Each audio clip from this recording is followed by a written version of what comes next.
I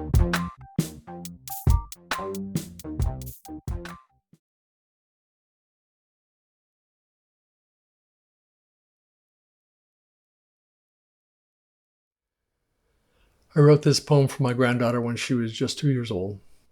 The name of the poem is The Story of Nobbin and the Lost Princess. My granddaughter knocked on my kneecap. She looked up with her wondering eyes. She said, "Papa, tell me a story that is intrigue, deception, and lies." Well, that, thought I, was a tall one, an order unbounded by rails. So as she made my lap her companion, I began with an old-fashioned tale. Have you heard the one about Pippin, the boy who was tending his flock, but who, rather than watch out for wolves, was asleep in the shade of a rock? She looked up at me. Indignation was written all over her face. "No, Papa, not Pippin. Tell the one about the magical place." "Ah," said I, "so it's magic, the color that brightens our world." And with that, I told her the story about how a princess became a young girl. It was in the days of yore, as they spoke then, where a kingdom, both lovely and green, was ruled by a kind-hearted king who was married to a beautiful queen.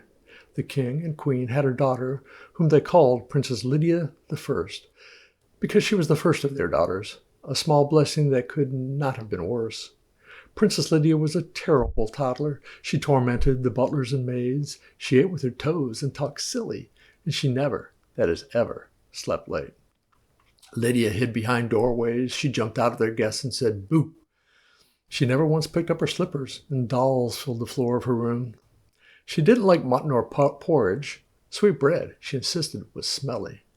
She would climb all the way to the top of the tower so she could slide down the stairs on her belly.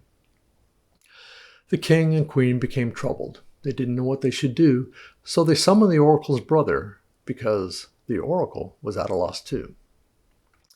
The oracle's brother, Nobbin, forever to be remembered for this, made a potion of sneezewort and toad flax, lamb's quarters, and 2 droplets of bliss.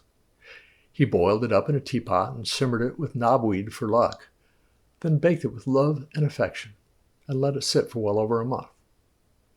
When it was ready, he chopped it to pieces and mashed it up into a pulp. He hid it inside a small cookie Lydia swallowed in one single gulp. Afterwards, they stood back and watched, not sure exactly what to expect, or how long it might take to expect it. Magic potions are unpredictable at best. Years went by. While they waited, governments tumbled and fell. The kingdom was reduced to a duchy before it eventually disappeared as well. So what then became of our princess, who woke early and ate with her toes? She never got a single day older. But where she is now, nobody knows. Curled up in my lap like a kitten, my granddaughter looked up and she smiled. "Papa, could I be a princess?" I said, "Lydia, it's doubtful." I lied.